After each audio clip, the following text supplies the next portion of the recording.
जहरीली शराब पीने वाले मरे और वो जो पिएगा वो मरेगा और जो बेचेगा वो करोड़पति बन जाएगा। ये शराबबंदी के नाम पर बिहार में गरीब मजदूर का, दलितों का तहस नहस करने का नीतीश कुमार जी का जो ये कार्यक्रम है। यदि आप बिहार में जाइए, एक फ़ोन नंबर पे आपके घर पे शराब डिलीवरी है और यह पुलिस प्रशासन नेताओं के सहयोग से है। मैंने पहले भी बताया है कि जो आदमी जहरीली शराब बनाता है उसको पकड़ के फांसी पर चढ़ाया जाए 1 महीने के अंदर, लेकिन नीतीश जी ये नहीं करेंगे। तो ये धंधा है, इस धंधे को नीतीश जी बंद नहीं करेंगे। या कमाने का धंधा है, बीजेपी आएगी तो ये धंधा भी बंद होगा। बिहार में भी बुलडोजर क्रांति आने वाली है। नमस्कार, मैं केशव मालान। जहरीली शराब पीने से 50 से अधिक लोगों की मौत के बावजूद लगातार मौत का आंकड़ा बढ़ता जा रहा है, लेकिन उसके बावजूद वहाँ के सीएम नीतीश कुमार का यह बयान देना कि जो पिएगा वो तो मरेगा ही, बहुत सवाल खड़े करता है। आज इसी खास मुद्दे पर बातचीत करने के लिए हमारे साथ मौजूद हैं सतीश झा जी। सर, बहुत बहुत स्वागत है आपका खबर इंडिया पर।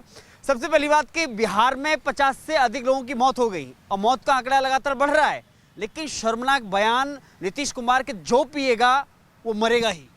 देखिए, सत्संगा गुना दोषा, जैसे सत्संग में रहिएगा आप वैसे गुण और दोष आपका होगा। पहले बीजेपी से गठबंधन था नीतीश कुमार जी को, तो शालीन व्यक्तित्व के स्वामी थे। अब तेजस्वी यादव से गठबंधन है तो उनका गुण तो कुछ आएगा ही ना। अभी तेजस्वी यादव भी एक बयान दे रहे थे टीवी पे, आप उनके बयान को, लड़खड़ाते हुए आवाज़ को, लड़खड़ाते हुए चाल को देखते तो पता चल जाता कि क्या किए हुए हैं। तो बिहार में, जिस बिहार में विधानसभा में शराब की बोतल पकड़ी गई थी, पूर्व केंद्रीय मंत्री सुधाकर सिंह जी ने शराब की बोतल पकड़ी थी विधानसभा में, उस बिहार में शराबबंदी का क्या हालत है आप अंदाज़ा लगा सकते हैं। नंबर 1। नंबर 2, जहरीली शराब पीने वाले मरे और वो जो पिएगा वो मरेगा और जो बेचेगा वो करोड़पति बन जाएगा। जो पुलिस प्रशासन बिचवाएगा वो घूस का पैसा खा के अरबपति बन जाएगा। तो पहले कहाँ पर चोट होनी चाहिए थी? पहले पुलिस प्रशासन पर चोट होनी चाहिए थी कि जो पुलिस प्रशासन के संरक्षण में यह जहरीली शराब बेची जा रही है उस पर कोई कार्रवाई नहीं। जो माफिया शराब बेच रहा है उस पर कोई कार्रवाई नहीं। कार्रवाई किस पे होती है? जो हमारे दिहाड़ी मजदूर, ठेले वाला, मुरही वाला, कचरी वाला, कस्सी चलाने वाला, पकौड़ा बेचने वाला, रोड पे झाड़ू लगाने वाला, जो बेचारा 100-200 रुपये का कहीं से इंतजाम करके पीता है उस पर कार्रवाई होती है। आज 10 लाख हमारे गरीब मजदूर भाई बिहार में शराब के नाम पर नीतीश कुमार जी ने जेल में बंद कर दिया है। 10 लाख पर मुकदमा ठोक दिया है। उनके परिवार दर-दर ठोकर खा रहे हैं। ये शराबबंदी के नाम पर बिहार में गरीब मजदूर का, दलितों का तहस नहस करने का नीतीश कुमार जी का जो ये कार्यक्रम है, जनता में बहुत ही उबाल आ चुका है। अब जनता इससे ऊब चुकी है। यह सही है कि शुरू में शराबबंदी से बहुत से लोग खुश थे, अब उससे ज़्यादा लोग नाखुश हो गए हैं, क्योंकि इनको शराबबंदी लागू करने की जो तरीका है वो तरीका ही पैसा कमाने का है। अफसरों ने शराबबंदी को पैसा कमाने का एक मशीन बना लिया है, जिससे कि हमारे गरीब दलित मजदूर मारे जा रहे हैं और नीतीश कुमार जी संवेदनहीन हो गए हैं। मैंने पहले ही बताया, जैसे सत्संग में आप रहिएगा वैसा ही गुण और दोष होगा। तो इनकी सत्संग की असर दिखनी शुरू हो गई है। दूसरे जगह भी शराबबंदी है, जड़ पे चोट की जाती है। जहाँ से शराब की सप्लाई होती है, सप्लाई चेन काटा जाता है। जहाँ शराब जहरीली बनती है, लोकल शराब जो बनती है, उस पर छापा मार के उसको बंद किया जाता है। पुलिस प्रशासन को सख्त की जाती है। यहाँ तो थाना में हजारों लीटर शराब, पुलिस का बयान है, कोर्ट में लिख के दिया है कि एक थाना में 4000 लीटर शराब जो जब्त किया गया था, चूहा पी गया। जिस बिहार में हजारों लीटर शराब चूहा पी जाता है, उस बिहार में शराबबंदी की आप कल्पना कर सकते हैं। और नीतीश कुमार जी ने अपने पाँव पे खुद ही कुल्हाड़ी मारा है। ऐसे गठबंधन के ये हिस्सा बने हैं जिसमें यह होना स्वाभाविक है। जिस पार्टी के सुप्रीमो 10 भ्रष्टाचार के आरोप में जेल में हैं, जिस सुप्रीमो के सारे बच्चे जो नाबालिग भी थे वो भी भ्रष्टाचार के आरोप में मुकदमा झेल रहे हैं, उसके साथ यदि आप सत्संग कीजिएगा तो आपका क्या हाल होगा? शराब के दुकान पे यदि आप स्टील के गिलास में पानी भी पी रहे हैं तो आपको लोग शराबी ही समझेगा। तो जैसे गठबंधन में वो गए हैं वैसे ही भाषा उनकी हो गई है। मैंने देखा था विधानसभा में तू तड़ाक की उनकी भाषा, आज तक नीतीश कुमार की तू तड़ाक की भाषा नहीं थी। मुझे बड़ा शर्म हुआ कि कैसे लोगों के पास जाकर के बैठ गए कि इनका भाषा अब तू तड़ाक का हो गया। तो यह तो शर्मिंदगी, बिहार का दुर्भाग्य है और बिहार का दुर्भाग्य सर चढ़कर बोल रहा है। इसका जवाब बिहारी को ही देना है। देखिए, सवाल यह है कि एक तरफ यूपी में शराब, जहरीली शराब में अगर मौत होती है तो उसके घर पर, बेचने वाले घर पर बुलडोजर चल जाता है 3 दिन के अंदर, और यहाँ पे लगातार शाबाशी मिल रही है। उनका नाम तक ही नहीं आ रहा है, किसने बनाई, किसने बेची, कहाँ से आई, कौन जहरीली शराब बनाने वाला था। लेकिन लगातार और बेशर्मी के साथ फिर से यह बयान देना कि जो पिएगा वो मरेगा ही। क्योंकि यूपी में जो शराब बेचता है उसके सहयोगी यूपी के मंत्री नहीं हैं, यूपी के पुलिस प्रशासन नहीं है। जैसा कि मैंने पहले बताया, बिहार में पुलिस प्रशासन के सहयोग से शराब बिकती है और वो भ्रष्टाचार का पैसा ऊपर तक पहुंचता है।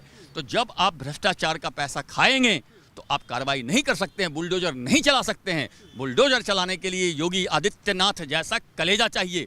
और हम कभी कभी कहते भी हैं कि योगी आदित्यनाथ है नाम समय का, करवट का, अंगराई का, भूचाल बवंडर के ख्वाबों से भरी हुई तरुणाई का। तो ऐसी तरुणाई चाहिए जो नीतीश कुमार को इस जीवन में तो होने वाला नहीं है। इनका पार्टी मटियामेट होने वाला है। ये खुद ही इन्होंने बोला है कि मैं अपने पार्टी को तेजस्वी के पार्टी से विलय कर लूंगा। तो ये अंतिम अवस्था चल रही है। तो अंतिम अवस्था में आदमी बौरा जाता है। तो नीतीश कुमार जी बौरा गए हैं और इसीलिए बिहार को इन्होंने मरघट बना दिया है। अभी 60 मरे हैं और कितने मरेंगे कोई उसका अंत नहीं है। क्योंकि नीतीश कुमार जी के बातों से लग रहा है कि उसको ये रोकने के भी प्रयास में नहीं है।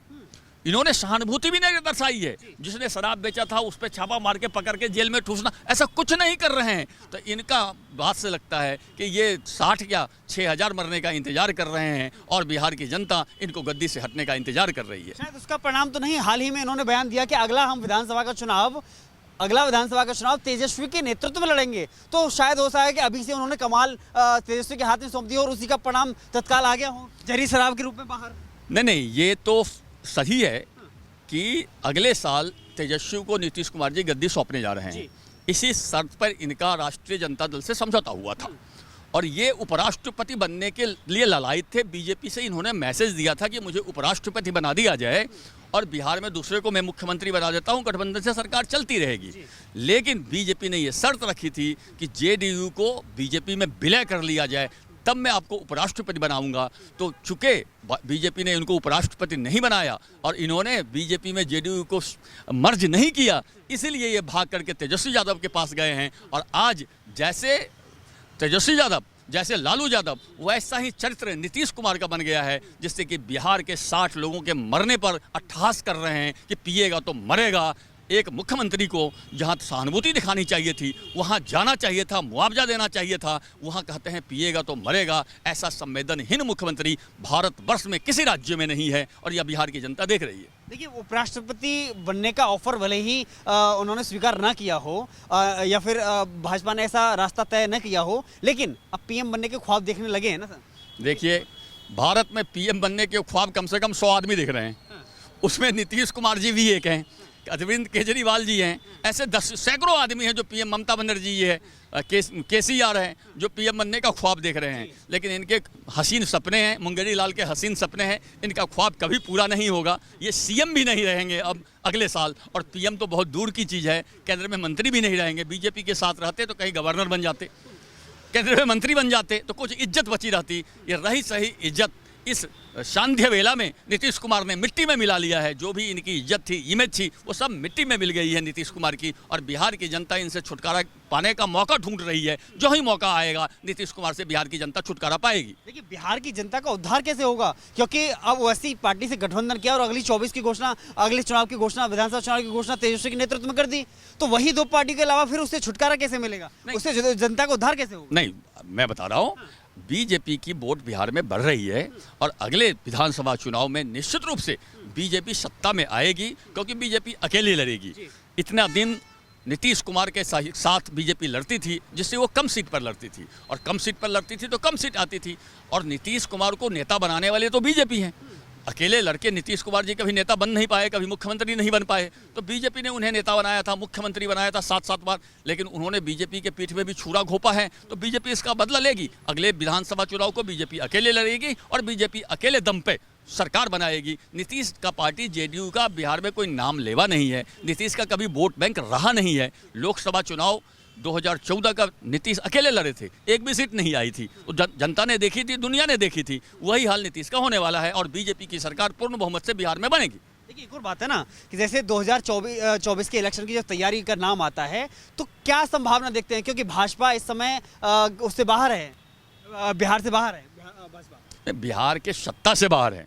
मुख्य विपक्षी दल तो भाजपा ही है, मुख्य विपक्षी दल भाजपा है, सत्ता से बाहर है, तो वही सत्ता में आनी है। बिहार की जनता इसी की इंतजार कर रही है कि कब विधानसभा चुनाव की घोषणा होगी और तेजस्वी यादव जनता दल यू को राष्ट्रीय जनता दल जब्त कर लेगा, विलय कर लेगा, मर्ज कर लेगा और फिर वो जनता दल यू के जो पुराने नेता हैं उनमें विद्रोह होगा और वो छोड़ छोड़ कर बीजेपी में भागेंगे। तो एक तरह से बीजेपी में ही जनता दल यू का विलय होगा।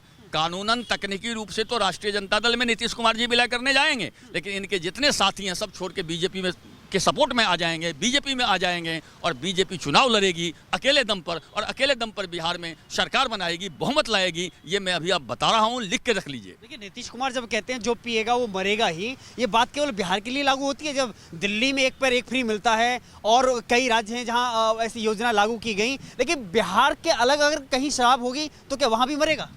देखिए इतनी बृहत सोच यदि किसी नेता का हो तो वो नेता ही बन जाए। आज तक बिहार से बाहर नीतीश कुमार जी का कोई अस्तित्व क्यों नहीं रहा? क्योंकि इनकी सोच सीमित है। कुछ बोलने से पहले आप समझिए कि इसका क्या प्रभाव पड़ता है। यदि आप ये कहते हैं तो पूरे देश के लिए कहते हैं। पूरे देश में लोग शराब बहुत पीते हैं और पीना भी चाहिए, पीने में कोई हर्ज नहीं है। जिसको नहीं पीना है ना पिए, जिसको पीना है पिए। भाई इतने औद्योगिकरण हो रहे हैं, विदेशी कंपनियां आ रही है, आप पूरे देश में शराब बंद कर दीजिए। आधी विदेशी कंपनियों के अफसर आना बंद कर देंगे यदि आप ऐसा कर देते हैं। तो मुस्लिम देश में, दुबई में, सऊदी अरब में शराब पीने के लिए 5 स्टार होटल में विशेष व्यवस्था की जाती है उन्हीं विदेशियों के लिए। तो ये भी जब इतना बृहत सोच आप रखिएगा तभी बोलिएगा। तो नीतीश कुमार जी का संकुचित सोच है, संकुचित विचार के आदमी हैं, इसलिए इन्होंने ये बयान दिया है। शर्मनाक बयान है और इनके बयान को जितने भर्त्सना की जाए कम है। बिहार के जनता में बड़ी नाराजगी है इनकी बयान से और समय आने पर बिहार की जनता इनसे बदला लेगी। एक और बात है कि 2016 में शराबबंदी की गई, लेकिन उसमें आज तक लगातार ये पहला कांड नहीं है कि जब जहरीली शराब से ऐसे मौत हुई हो, वो भी सैकड़ों की संख्या में कई बार ऐसा वहाँ पे अकाल हुआ है। लेकिन क्या लगता है कि यह शराबबंदी के नाम पर तमाशा है? देखिए बिहार में एक कॉल पर शराब उपलब्ध है। यदि आप बिहार में जाइए, एक फ़ोन नंबर पे आपके घर पे शराब डिलीवरी है और यह पुलिस प्रशासन नेताओं के सहयोग से है। मैंने पहले भी बताया है। तो शराबबंदी लागू करने की कोई नीयत ही नहीं थी। शराबबंदी के नाम पे खरबों रुपया कमाया गया है। जो राज्य का लॉस हुआ शराबबंदी से टैक्स का, उस पैसे को नेता ने अपने कमाई में उपयोग कर लिया। मतलब कमाई तो उतनी हुई लेकिन राज्य के खजाने में नहीं गया, नेता के खजाने में गया, सोना बन गया। तो शराबबंदी पैसा कमाने का एक धंधा था जो पूर्णतः फेल हो चुकी है। शराबबंदी बिहार में बिल्कुल खत्म कर देना चाहिए, तभी लोगों की जहरीली शराब पीने से छुटकारा मिलेगी और बिहार जैसे कम संसाधन वाले प्रदेश में टैक्स से लाखों करोड़ रुपया आएगा जो कि बिहार के विकास में लगेगा और बीजेपी की सरकार आएगी 2024 में, शराबबंदी खत्म कर देगी और इसके लाखों करोड़ रुपया टैक्स के पैसा से बिहार का विकास करेगी, औद्योगिकरण करेगी। आखिरी सवाल, आपको लगता है कि इस तरह के शर्मनाक बयान से, वो भी विधानसभा में बयान दिया जाता है, दो बार ठोक कर बयान दिया जाता है, इसके परिणाम भुगतने पड़ेंगे नीतीश कुमार? बिल्कुल, जनता इंतजार कर रही है। इस बयान के बाद बिहार में इतनी नाराजगी है, खास करके दलितों में, पिछड़ों में, मजदूरों में, क्योंकि वही जहरीली शराब से मरे हैं। कोई अच्छा आदमी, कोई बड़ी जात का, ऊंची जात का आदमी, पैसे वाला जहरीली शराब पीने से नहीं मरा है। जहरीली शराब पीने से दलित, मजदूर, ठेला वाला, खोमचा वाला यही मरा है। और ये सब इंतजार कर रहा है, जो मूल वोटर है वो सारे वोट बीजेपी में आ जाएंगे और इनकी जमानत जब्त हो जाएगी। 2024 में बीजेपी का मुख्यमंत्री बनेगा और शराबबंदी को खत्म कर दिया जाएगा। जिस व्यक्ति का कोई पति मरा हो, भाई मरा हो, बेटा मरा हो, अगर जिसने अपना खोया है इस घटना के अंदर, उसको न्याय कैसे मिलेगा?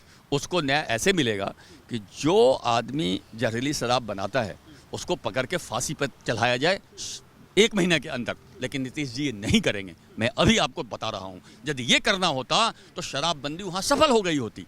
आपने शराबबंदी को जब पैसे कमाने का धंधा बना लिया है तो वो जहरीली शराब बनाने वाला भी पुलिस प्रशासन के सहयोग से शराब बनाता है, पता होता है, और वो पैसा देते हैं। तो ये धंधा है, इस धंधे को नीतीश जी बंद नहीं करेंगे। यह कमाने का धंधा है, बीजेपी आएगी तो ये धंधा भी बंद होगा और जो इस तरह के जहरीली शराब बनाते हैं उनके घर पे उत्तर प्रदेश जैसे बुलडोजर चलेगा। ये इंतजार कीजिए, बहुत थोड़े दिनों के बाद बात है। 2024 में बिहार में भी बुलडोजर क्रांति आने वाली है। आने वाली है, मतलब वहाँ भी योगी चाहिए। वहां भी योगी जैसा ही मुख्यमंत्री आएगा और बिहार में भी शराब माफिया के घर पे बुलडोजर चलेगा।